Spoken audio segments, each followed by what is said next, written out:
तो भाई लोग, इस दुनिया में दो तरह की फिल्में बनती है। पहली तो वो जो लोगों का एंटरटेनमेंट करती है और दूसरी वो जो लोगों को शॉक कर देती है। उसका सस्पेंस, यूनिकनेस या फिर उसके वीएफएक्स, चाहे वो जो भी हो, उस मूवी में ऐसा कुछ खास होता है जो हमेशा के लिए हमारे दिल पे छप जाता है। जैसे कि हॉलीवुड की अवतार हो या फिर टॉलीवुड की बाहुबली, दोनों ने ऑडियंस के दिलों पे अपनी छाप छोड़ दी है। कन्नड़ा फिल्म इंडस्ट्री से हाल ही में एक ऐसी ही मूवी आई है जिसने लोगों के दिलों में अपनी जगह बना ली। आज हम उसी कांतारा मूवी का रिव्यू करने वाले हैं, तो चलो शुरू करते हैं। कांतारा मूवी को केजीएफ बनाने वाले होमबल फिल्म ने ही बनाया है और कन्नड़ा में ये ऑलरेडी हिट हो चुकी है और फैंस के डिमांड पर ही इसे पैन इंडिया रिलीज किया गया है। तो कांतारा की कहानी एक लोक कथा पर बेस है। उस लोक कथा के मुताबिक कांतारा का मतलब है बीहड़ जंगल। कहा जाता है कि शांति में भटकते एक राजा को जंगल में पत्थर के रूप में एक देवता मिला था और उसने राजा को शांति के बदले गांव वालों को जंगल देने को कहा और राजा ने 100 एकड़ जमीन वाला जंगल बेझिझक गांव वालों को दे दिया।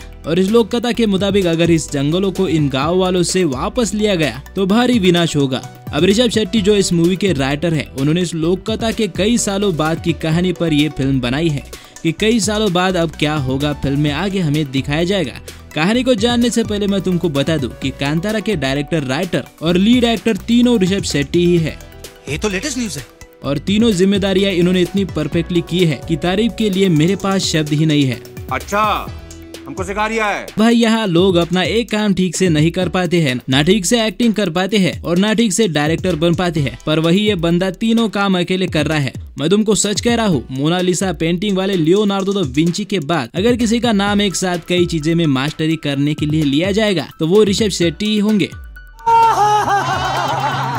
चलो अब तारीफ तो हो गई, तो जरा रिव्यू की तरफ आगे बढ़ते हैं। मूवी चाहे कितनी भी ग्रेट क्यों ना हो, हर मूवी के प्लस और माइनस पॉइंट तो होते ही है, तो चलो उन्हें जानते हैं। सबसे पहला तगड़ा पॉइंट मुझे इसकी स्क्रिप्ट राइटिंग लगा। कहानी थोड़ी लंबी जरूर है पर राइटिंग में दम है। हर सीन को कहानी पकड़ के रखती है। जो समुदाय जंगल से आज भी जुड़े हुए हैं, कहानी उनसे बहुत रिलेट कर पाती है। वही दूसरा प्लस पॉइंट है अरविंद शेट्टी की सिनेमेटोग्राफी। कांतारा में काम्बाला खेल से लेकर भूत कोला और जंगल की पूरी सीनरी को कैमरा जिस तरह से कैप्चर कर रहा है वो बहुत ही ब्यूटीफुल है। कहानी हमें स्क्रीन पर चिपकाए रखती है। सब कुछ इतनी अच्छी तरह से शूट किया गया है जिसे देखकर ऐसा लगता है सब कुछ अपने आंखों के सामने हो रहा है। वहीं पे एक और चीज जो काबिले तारीफ है वो है एक्टिंग।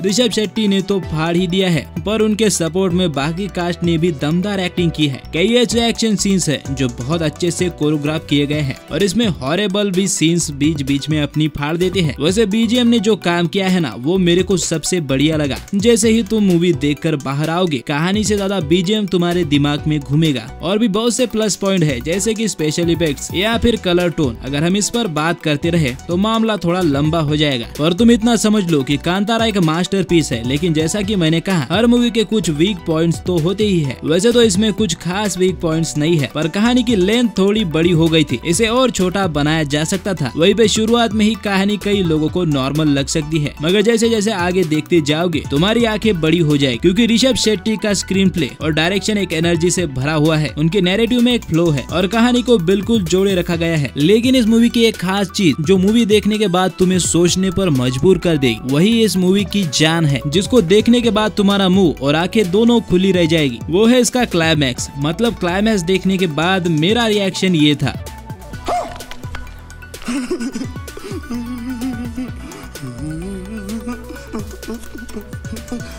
मैं तुमको अभी से बता रहा हूँ, अगर इस कहानी को सही फ्लो मिला ना तो ये हिस्ट्री जरूर बनाएगी। और अगर तुमको वीडियो की शुरुआत याद है तो मैंने वीडियो में तुम्हें कहानी और उसके कैरेक्टर्स के बारे में कुछ भी नहीं बताया। सिर्फ ये कहानी जिन लोक कथाओं पर बनी है उस लोक कथा के बारे में ही बताया, क्योंकि मैं ये चाहता हूँ कि कहानी को तुम खुद देखो। इसलिए मैं कहानी के बारे में थोड़ा सा भी बताकर तुम्हारा मजाक खराब नहीं करना चाहता, क्योंकि बहुत बार हम थिएटर्स में बहुत सारी उम्मीदें लेकर जाते हैं पर मिलता उम्मीदों से बहुत कम। लेकिन इस बार तुम्हें उम्मीदों से ज्यादा मिलने वाला है। तो थिएटर्स में जो तुम्हें बेस्ट एक्सपीरियंस मूवी देखने के बाद मिलने वाला है वो मैं खराब नहीं करना चाहता। वैसे तुम्हारी कांतारा को लेकर क्या उम्मीदें हैं मुझे कमेंट में जरूर बताना। वीडियो को लाइक और शेयर जरूर करना। हम मिलेंगे अगली वीडियो में, तब तक आप कांतारा को देख लो।